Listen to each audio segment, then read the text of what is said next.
waxaa muuqata saaxiibka iyo hogaamiyaha Axmed Cabduqaadir Axmed Cali inuu wadanka doonayo inuu madnaan awoodeed geliyo vacuum inuu geliyo sharciyada inuu ku tuntay kali talasnimo iyo gacan maroorsi waqti badanna anagu aanu ka aamusnay haddana aad moodid inuu isla yahay sidii lagaaga aamusnaanayaa sidaa doontid u gal arrintaas arrin socon karta maaha shacabka ICC waxa uu sheegaynaa yaa la idin marin habaabin yaan la idin sheegin waxaan jirin yaan laga faa'iideysan jacaylka iyo maaragtay aad u qabtaan maamulkiina yaan caadifadiina laga faa'iideysan idinku waxa u baahan tihiin wax rasmiya oo mustaqbalka ubadkeena iyo innagaba inoo wada anfaca taasina waxay ku iman kartaa sidii hore inaga wada tashanay wax la iskala ordo oo qolo iskala ordo waa soo marnay meesha ku dhamaan jireen waa naqaanaa maanta waxay taagan tahay maalintii aan wada fadhiisan lahayn miirku inoo soo degi lahaa gudaheena markii hore aan wax kaga heshiin lahayn taladu markii halkaas soo gaadho oo waqtigu dhamaa soo gabagabo talada dad badan baa wax ku yeesha sidaa la wada socono hogaamiyaha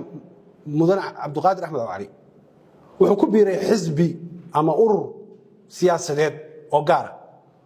oo ajandihiisa uu doonayo in isna oo halkan kaga hirgeliyo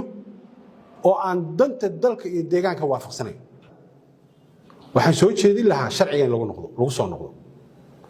oo shirkii loo ballansanaa ee dadkii maamulkan dhistay ay u ballansanaayeen inaan shir kale ka hormari karin shirkaas dadku u ballansanaayeen ba waxa lagaga hadli doonaa waxa la soo kordhisanayo iyo sida loo kordhisanayo iyo sida loo wajahayo shirka wax ka horeeya oo shira oo aanu aqoonsanahay inuu qabsoomi karo oo aanu qayb ka nahay oo taladeeda aanu qayb kaga nahay aniga waliba maamulkii kamid ah oo fulintii kamid ah oo aan ognahay oo taladana laga siiyay ma jirto sidaa darteed marxaati kama ahaan karno mustaqbalka dadka iyo dadka meesha madow lagu wado dadkan waxooda iyaga dhistay iyaga isu yimid cid uma yeerin haddana iyaga dhisanaya iyaga ka shaqeynaya sidaan hore u sheegaynana dawladda federaalku taageero farsamo iyo mid maaliyadeed iyo wixii facilitation waa uga baahanaa